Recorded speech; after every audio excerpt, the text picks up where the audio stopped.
Сячкарня жых і пальцы да касцей. У мяне ў хаце такой няма. Ах. Альбо кралі, менавіта. Кралі? Кралі. Віктор Мартинович, хто такі? Сергей Башлыкевич? Не пакідайце ж мовы нашай беларускай, каб не ўмёрлі. Не, ну у святасці гэтага месца у мяне сумневу няма, тут 20 крыжоў стаіць. А каб на круасан, то колькі трэба? Багато. Прапановую проста насалоджвацца радзімай. Айо, гэта Travel, YouTube, ток-шоу, блог «Бусь Беларусь», і мы працягваем вывучаць захад. Слухайте, а вы шпілеў прадаеце? Не, толькі паказваем. Прыгожыя. Мы ў Гірвятах ля самага пазнавальнага касцёла у беларускім інстаграме. Кожны раз, калі я бачу яго выяву, я дзіўлюся, як ён, такі вялікі, з'явіўся тут. Дзеля таго, каб узвесці гэты прыгожы касцёл, адмыслова пабудавалі цагляны завод і нават змянілі русла ракі.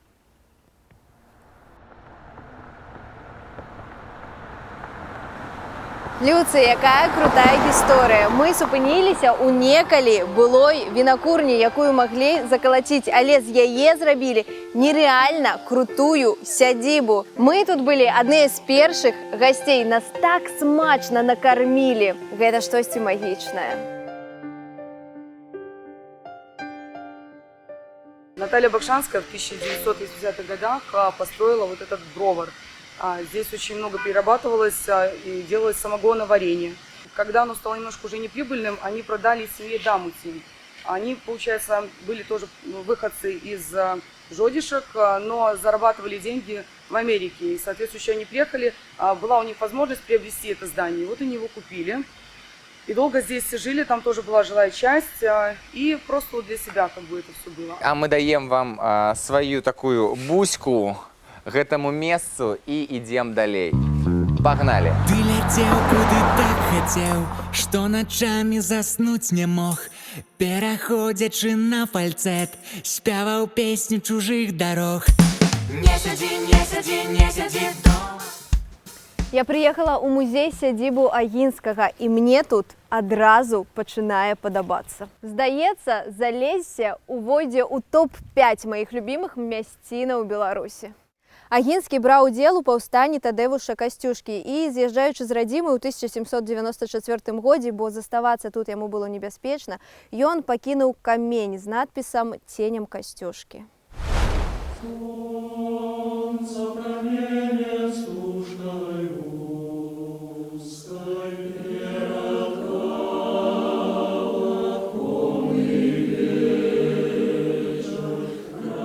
Калі я чую прозвішча Агінскага, то ў галаве адразу гучыць яго твор «Развітанне з радзімай». Але думаць аб гэтым не хочацца, таму прапановую проста насалоджвацца радзімай.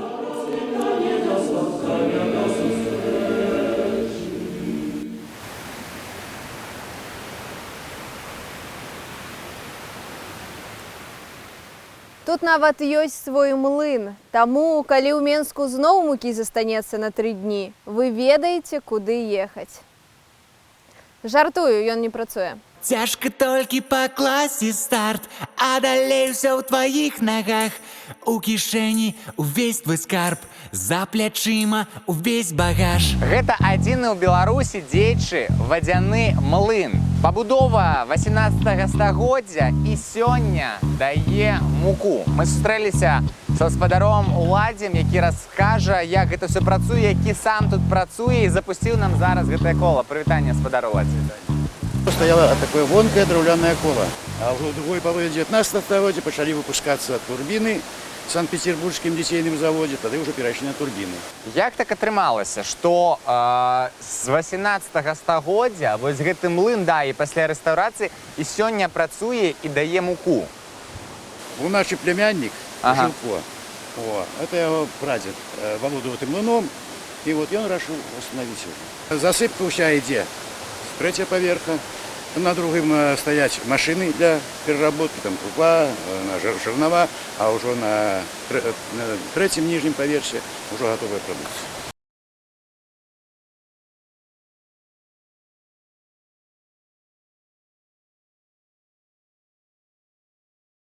Мы ў выдатнай вёсцы Жмыслаўль, і вось амаль што мясцовая жыхарка Алеся зараз нам усё раскажа. Расказвай. Гэта старадаўняе мястэчка. Гэта для мяне самае улюбёнае месца на зямлі, бо тут прайшло маё дзяцінства. Кожнае лета я прыязджала сюды да бабулі. І для мяне гэта гісторыя пачалася з таго, што мой дзядуля па размеркаванні прыехаў сюды будаваць гідраэлектрастанцыю, я пасля пакажу вам. А бабуля прыехала як настаўніца. Яны пазнаёміліся, нарадзілі тут 3 дачок. І вось атрымалася сёння я тут стаю. Жмыслаўская сядзіба ў Мястоўскіх. Яна пабудавана ў 1870 годзе.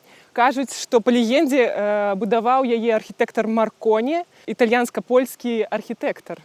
Таму не так усё проста. І гэта яшчэ з'яўляецца копіяй палацу ў Лазенках. Таму мясцовыя тут мне распавядалі дзяўчаты, што тут калісьці хадзілі паўліны. А паўліны насамрэч хадзілі ў Лазенках у Польшчы. І там сёння можна пабачыць гэтых паўлінаў. Цікава, пройдземся, крыху паглядзім. І цяпер так неважна чым, самалётам ці цягніком, кіламетры дарог лічыць, ці аблокі кранаць рукой. Ну што, хадзем паглядзім, што там унутры, як выглядае млын.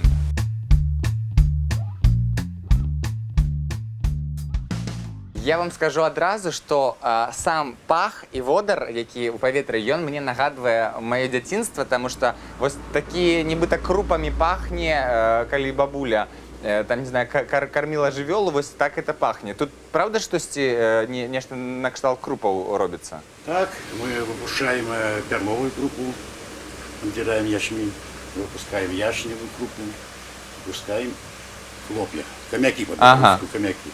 Быў жнівень, лета, жоўтыя снапы, кручу в гумне я ржавую сячкарню, буркочаць дзед, як зараз дам па карку. Там на 2 капы, і там, короче, там было такое, типа, памёр ваш колас, хто памёр, ды колас, сячкарня, жых і пальцы да касцей. Вось, 3 гады было. Сячкарня, жых і пальцы да касцей, во. 3 гады, вот такой сячкарня. А вось гэта другі паверх, і тут у нас ужо млын. О, а это барані, это барозны. Барана, барані сваё.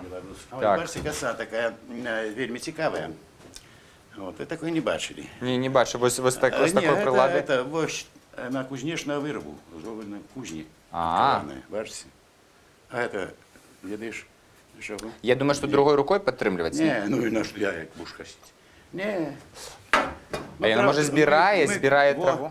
Так, траву нам наоборот треба, каб яна рассыпалася. Ага. А если ты зерновые косишь, то колоски потрібно положить в один бок, каб легко было потом збирать. Каб зв'язати, да, снопы. Вот. Ці даўно ён закінуты, што тут было ўвогуле вось? У 90-х годах тут з гэтага боку была адміністрацыя, з гэтага боку быў клуб, а вось сюды я хадзіла ў бібліятэку. І ты заходзіш, так прыгожа, бодар гэтых кніг, старадаўняга палацу. Мы скакалі на дыскатэцы вось на другім паверсе, і пачаў пасля уже падлога правальвацца ад нашых скокаў. І былі такія гісторыі, што тут такая лесвіца драўляная, і з яе проста людзі п'яная моладзь кацілася кубарам. А выходзілі на гаўбец паліць. І адна дзяўчынка блакацілася і упала ўніз, і вырашылі ўсё ж такі, што будынак знаходзіцца ў аварыйным стане. Грошай не было на падтрымку, і вырашылі выехаць. Гэта быў 2005-2006 год.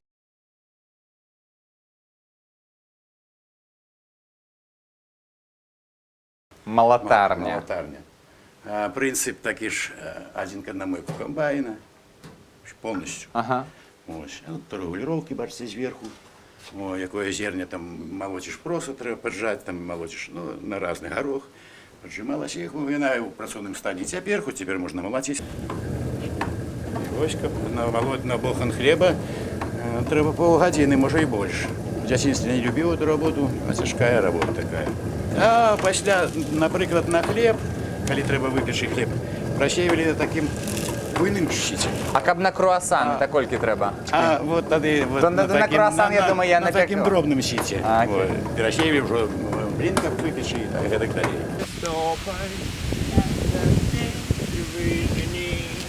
сёння тут так ціха, утульна. А расскажи, пожалуйста, гэта што за будынак? А гэта лядоўня. Это, да, двухкамерная система антифрост. Ну, Серьезно, конечно, то есть. тут захоўваліся сапраўды прадукты. И потом усёй вёскай раз у год збіраліся з тазікамі, каб размаражваць. Потому что на сценах лёд збіраецца, да? У мяне ў хаце такой няма.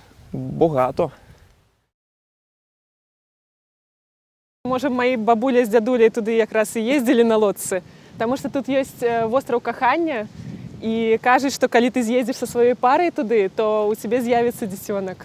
Вось так. А можа і не адзін. А можа не адзін, а можа 3. Вось и пошел помог. Так, гэта ўжо мука. Это так, это грубый помол. Зерня сырое было, так что такая мука вышла. А колькі вы на дзень можаце мукі ці на месяц намалоць? Ну, будем казать за одну змену. Ну, мы можем тонн 5-6 змолоть. Скажите, ці можна вось купіць муку такога гатунку, як у вас? Мне здаецца, што было б для людзей цікава, якія займаюцца нейкай выпечкай, вось муку не заводской, а менавіта з такога млына. Приезжали до меня россияне с Подмосковья, и я им молол чисто на хлеб, грубо помол на жорну. Чисто на хлеб. Ну, добренько. Дзякуй вам за экскурсію, хай усё меліцца. Дякую вам. Не шукай, і ти знойдеш час бить аднойчы і тут і там. 100 шляхов запрашалі нас, 100 дорог говорили нам. Поедьте у Сморгонь, там девушки огонь. А я у Сморгоне. Не сиди, не сиди, не сиди дома, тут усё, та-да-да дома. Чорны мядзведь, які трымае ў лапах радавы знак радзівілаў на гербе Смаргоні. У 17 стагоддзі ў Смаргоні была заснавана мядзвежая акадэмія, і праіснавала яна амаль 2 стагоддзі. Зрабілі гэта нашы любімыя радзівілы. Што такое мядзвежая акадэмія насамрэч? Маленькіх медведзянят кралі з лесу, і іх настаўнікі пад імі награвалі падлогу, пакуль мядзведзікі не пачыналі танцаваць. Пасля гэтага яны пачыналі стукаць у бубны і граць на дудзе. Да того моманту, пакуль у гэтых бедных звярат не спрацуе рэфлекс. О, лавачка сонечнай батарэі. Праверым, працуе ці не?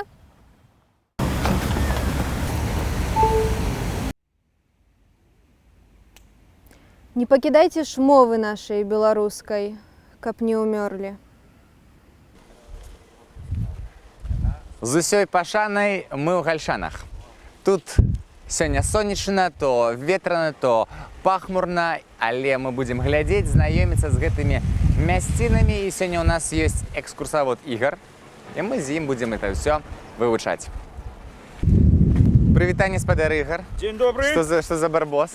О, ну, нейкая тут наша адметная рыса, что тут барбосаў таких надта шмат ходзіць. Што патрэбна паглядзець любому турысту, які прыязджае ў Гальшаны? Ну, нейкую такую квінтэсэнцыю Гальшана, што вось пабачыў, значыць пабываў. Нехта гаворыць, што гэта замак, абавязкова трэба паглядзець. Нехта гаворыць, што гэта, магчыма, касцёл з кляштаром. Я ж бы сказаў, што гэта тое месца, на котором мы з вами зараз стаім. Гэта цэнтральная плошча, гэта так званая гандлёвая плошча, месца, дзе збіралася насельніцтва.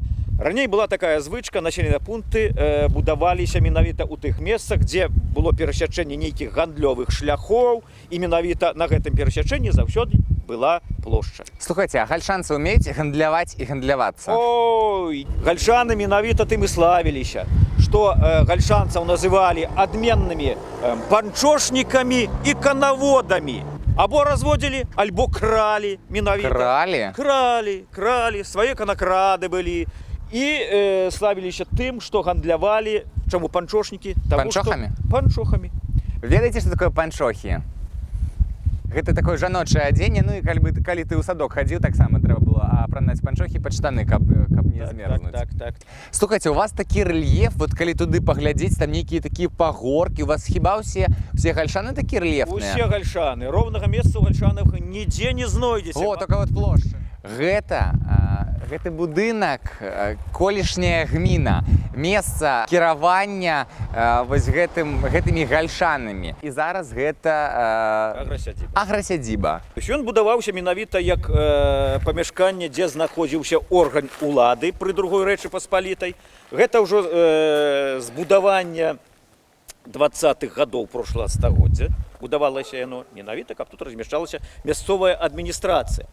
Адметнай рысай было тое, што тут змяшчалася і адміністрацыя, быў і паліцэйскі ўчастак, была свая турма, пастарунак, которая знаходзілася ў падвале. А калі ты што-нибудь было не так, то можна было тут і застацца. Менавіта так скажем. Ну куды мы зараз пойдзем? Што мы глядзім? Мы зараз ідём по так званаму габрэйскаму кварталу. Вось у кожным будынку ёсць зараз ужо закладзеная цэглай, менавіта вот тут былі нейкія дзверы, дзе быў уваход. Паглядзіце. У кожным доме. У кожным доме. Так, поэтому я говорю, што паглядзіце сюды. У кожным доме гэта майстэрня, гэта нейкае такое, як кажуць, піцейнае заведзенне. Карчма. Карчма, шынкі, у іх у гальшанах было шмат. Паглядзіце, які транспарт у нас. Добры дзень. Архаічны, але яшчэ дзейны. Тут свая романтика. Спадар Ігор тут мясцовая зорка, і кожен там ці з трактора йому там помаша, ці ось там з коня йому там привіт передасть. Не сиди, не сиди, не сиди дома. Мы приехали у Гальшану, у сядзібу, якая раней была карчмой, да знахара. Давайте знайоміцца. Мяне зовут Лиза. А меня зовут Пётр. Вельмі прыемна.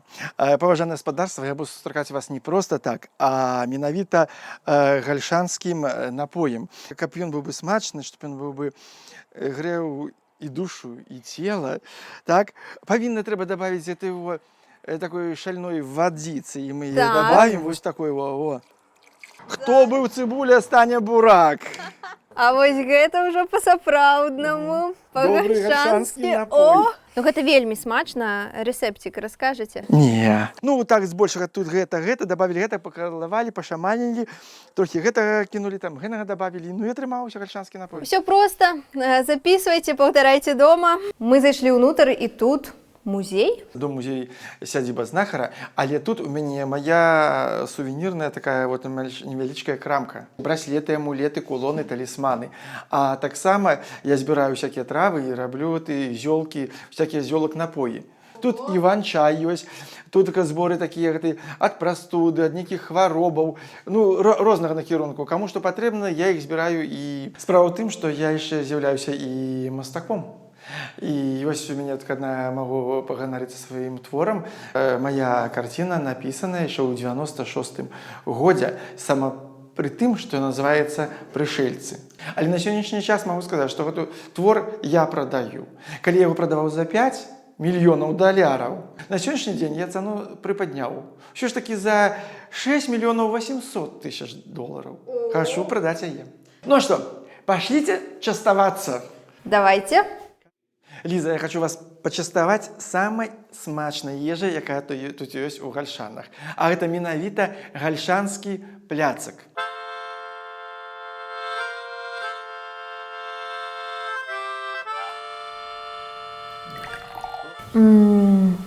Гэта экстаз. І я не буду нічого говорить.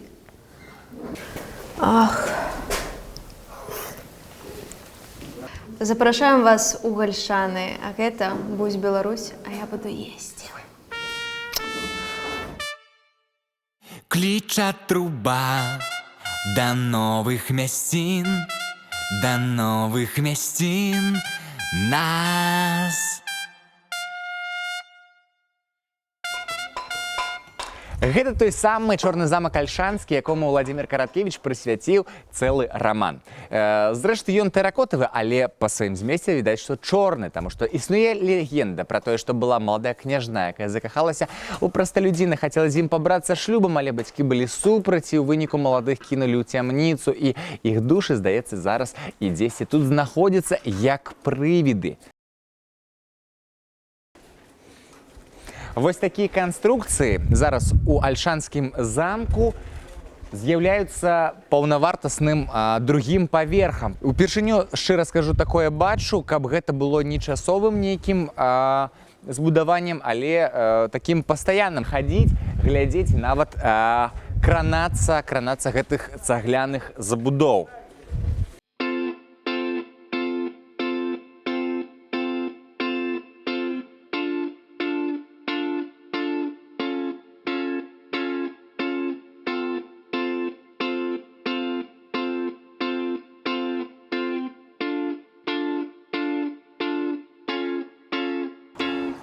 Любы турыстычны гайд пра Ашмяны скажа, што тут ёсць касцёл, царква, сінагога.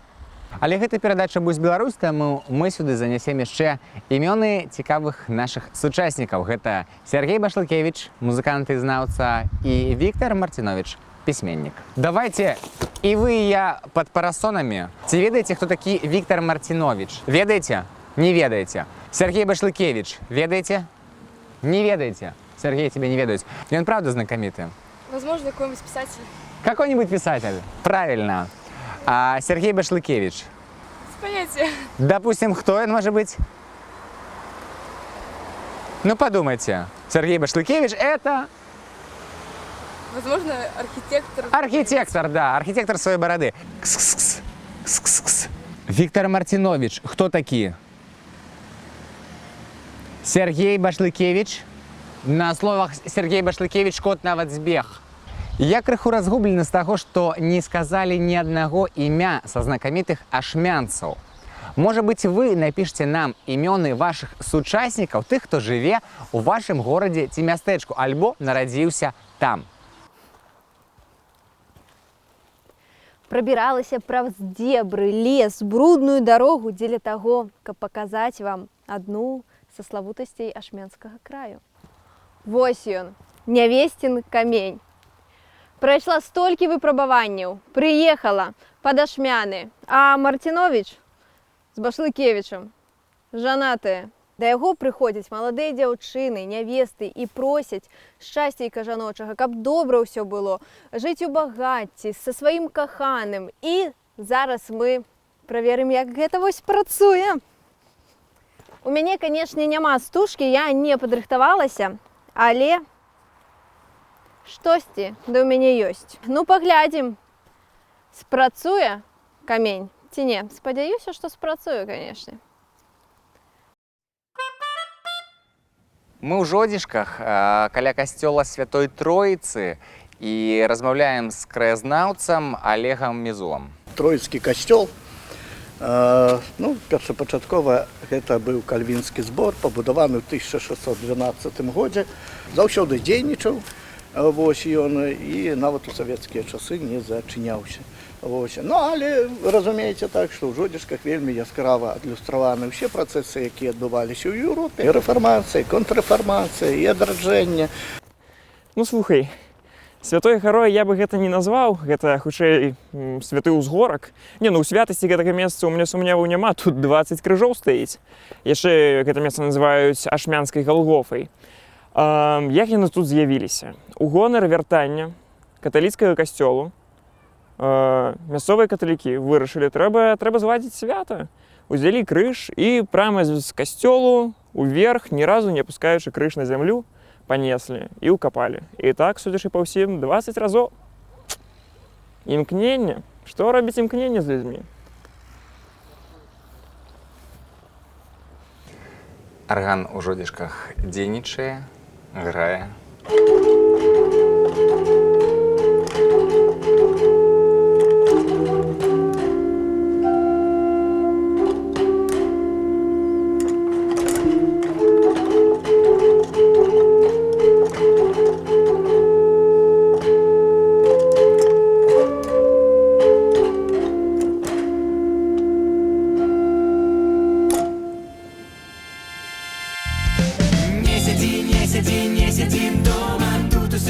Я у горадзе Іўе, у мячэці разам са мной імам Адам Радзецкі. Распавядзіце нам, калі ласачка, чаму менавіта тут стаіць гэтая мячэць, адкуль тут узяліся татары, іслам, вось трошачкі гісторыі. Так, з давніх часов, з часов ще Великого князства Литовського, татари запрошали як видатних воїнів для оборони межів від крижаків. Коли глянуть на карту, поселище татарів розміщено недалеко від крепости. У конце 19 столетия володала им графиня Замойская, и она была католичкой. Ей сподобались татары за их померковность, за их характер, за их працовитость. Дала землю для побудови мечеті, дозволила вибрати будь-який ліс з її уладанням. І мечеть була побудована в кінці 19 століття, з того часу. Мечеть була унікальність заключалась в тим, що в часи комунізму і фашизму это одна мечеть, которая была не зачинена, постоянно працевала. Татари живуть на території Білорусі вже 620 років, забули свою мову, перейшли на мову того народу, на землі, якого вони живуть. А як правильно заходити у мечеть? Правильно, треба розутися, щоб одіння було, відкривало всі алкогольні частки тіла, не вживавши алкоголь, ну і заходить з правої ноги.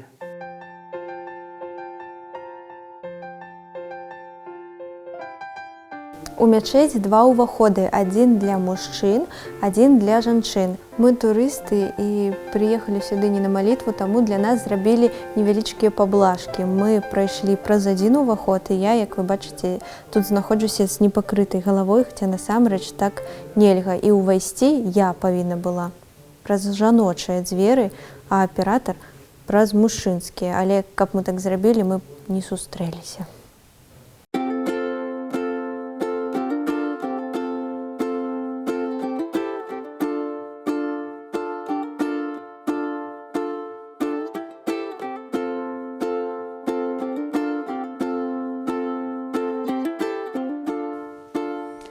Да вайны колькасць яўрэйскага насельніцтва ў горадзе Іўе было 76%.